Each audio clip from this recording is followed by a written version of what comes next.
सर्वप्रथम तो मैं अनिल महतो, जिसे रांची की जनता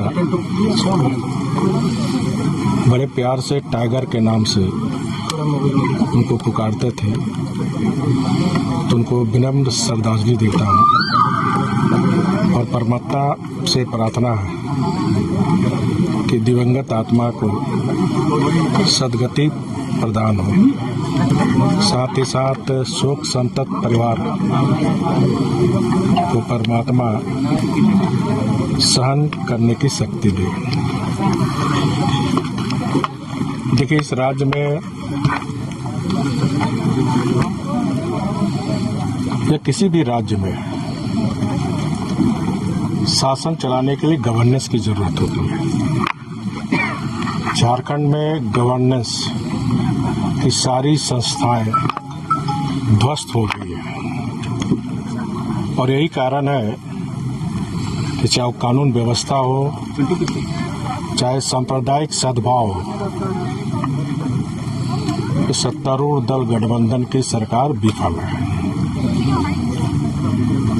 अब रांची राजधानी है, जहां मुख्यमंत्री, चीफ सेक्रेटरी, डीजीपी सारी सरकार विद्यमान है। विधानसभा का सत्र चल रहा है और दिन दहाड़े एक मृदुभाषी, मिलनसार समाज सेवक के साथ साथ राजनीतिक कार्यकर्ता के रूप में निरंतर जनता की सेवा करने वाले को 3 साढ़े 3 बजे थाना के समीप जिस तरह की विभत्स रूप से घटना घटी, उसकी मैं निंदा करते हुए, और मैं कह सकता हूं इस सरकार का इकबाल नहीं है। सरकार चलती है, शासन चलती है इकबाल से, और कहीं न कहीं सरकार के जो जमीन सिंडिकेट है, जो रांची में अधिकांश हत्या जमीन को लेकर होती है।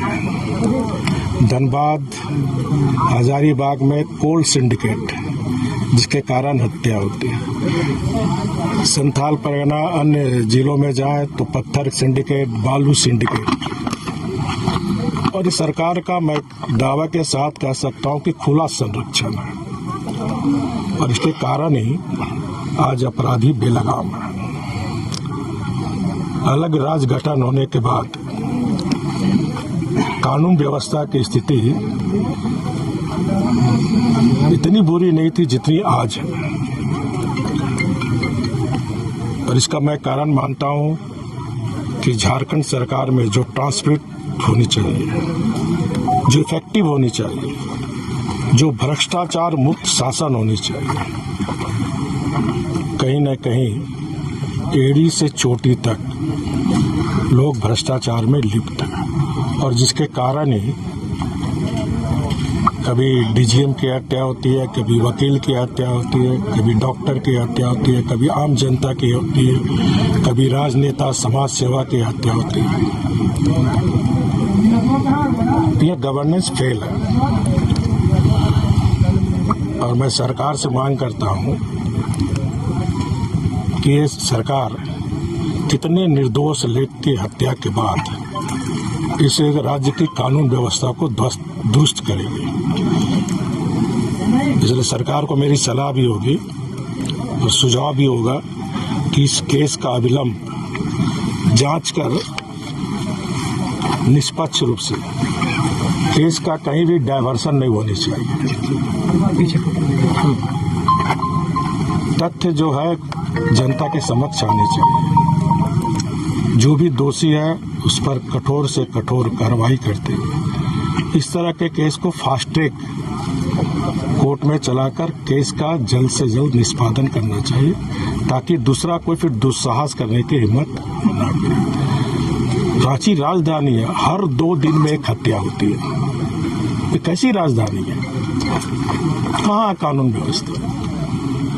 ये सरकार को चिंता करनी चाहिए, और मैं सरकार को सलाह दूंगा कि जब मैं गुरुजी की अध्यक्षता में डिप्टी सीएम था तो थोड़ी कानून व्यवस्था खराब हुई थी, तो मैंने रांची, जमशेदपुर और धनबाद में एसएसपी एनएसपी ग्रामीण का गठन किया था।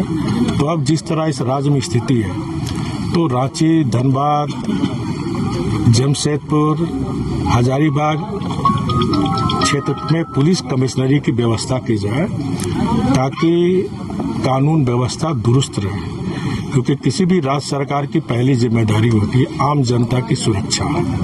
और मैं मानता हूं कि इस राज्य में राज्य की जनता अपने राज्य में आज अपने को असुरक्षित महसूस कर रहे हैं, जिस प्रकार दिन दहाड़े हत्या। ये जवाबदेही तो सरकार की है कि लॉ एंड ऑर्डर कैसे ठीक रहेगा, आम जन को सुरक्षा कैसे मिलेगा, राजनेता सुरक्षित कैसे रहेंगे, जिम्मेदारी सरकार की है। और ये चिंता में अगर सरकार नहीं है तो आप देख लिए 4 घटना लगातार इस शहर के अंदर में, और कल तो शहर बने राज्य की छाती पर चढ़ के ये वार हुआ है। अब केवल निंदा मात्र का नहीं है, एक्शन लेने का समय है। मुझे तो दुख इस बात का लगता है कि ये 2 दिन घटना कल और आज, लेकिन कोई जवाबदेह कोई भी आए, किसी की सरकार रहे, कोई मायने नहीं रखता, लेकिन एक जवाबदेही होती है। ये कुर्सी जवाबदेही का है, और कुर्सी के आधार पर उनकी जवाबदेही बनती थी कि सामने आते हैं सरकार के कोई लोग, कोई प्रतिनिधि सामने आते हैं और इस बोलते हैं कि भाई इस लॉ एंड ऑर्डर की स्थिति जो आई है इसके लिए हम लोग त्वरित कार्रवाई करेंगे, सजा दिलाएंगे। ऐसा कोई भी सब सरकार मौन बैठी हुई है। ये लाचार व्यवस्था झारखंड का है। आज सर का आह्वान भी किया, ये तो स्वतः स्फूर्त था। आज मैंने कई वर्षों के बाद इस तरह का देखा है। यहाँ किसी दलीय ई पर नहीं, बल्कि सभी लोगों ने इस स्थिति पर अपनी चिंता जाहिर की और स्वतः सब लोगों ने साथ दिया इस आह्वान का। आज तो यहाँ पे हम लोग आए हैं और उनके पार्थिव शरीर को नमन करते हुए हमारी संवेदनाएं पूरे परिवार के साथ में है। और जो इस तरह की घटना घटी है काफ़ी निंदनीय घटना है, और आए दिन आज भाई अनिल महतो जी के साथ ऐसा हुआ। पूर्व में भी कई ऐसे 5-6 केसेस हम लोगों ने देखा है जो इसी तरह का मर्डर वाला केस था, जो कि कहीं ना कहीं एक क्वेश्चन खड़ा करता है कि विधि व्यवस्था, प्रशासन की जो कार्यशैलियाँ हैं, तो हमें लगता है कि प्रशासन व्यवस्था को और दुरुस्त करने की आवश्यकता है। और जिस तरह से क्राइम बढ़ता जा रहा है और अंकुश लगाने का काम भी सरकार कर रही है, तो हमें लगता है कि और मुस्तैदी के साथ इन सभी कार्यों को करने की आवश्यकता है और विधि व्यवस्था और दुरुस्त हो, और जो भी इस तरह की घटनाओं को अंजाम दे रही है उस पर भी सख्त से सख्त कार्रवाई हो, ताकि अगर कोई भी लोग इस तरह के कार्य के लिए सोचते हैं तो सबसे पहले उनको ये डर हो कि भाई अगर इस तरह की घटना को अंजाम देते हैं तो कहीं हमारे साथ इस तरह का कोई सलूक न हो। एक भय का माहौल इन अपराधियों के अंदर होना चाहिए, जो कि लग रहा है कि थोड़ा सा जो घटनाएं देख रहे हैं तो एक चिंता का विषय है। विश्व स्तरीय मेडिकल सुविधाओं से युक्त रांची का देवनिका हॉस्पिटल, जहां है neonatal ICU, burn intensive care unit, modular operation theatre, 24/7 emergency trauma service, multidisciplinary ICUs, emergency care, MRI, CT scan, advance cath lab, fully automated path lab, echo, ultrasound, ultra modular patient beds और pharmacy. Devnika hospital and research centre, किफायती दर पर विश्व स्तरीय इलाज, ancillary chowk, Tupudana industrial area, Ranchi.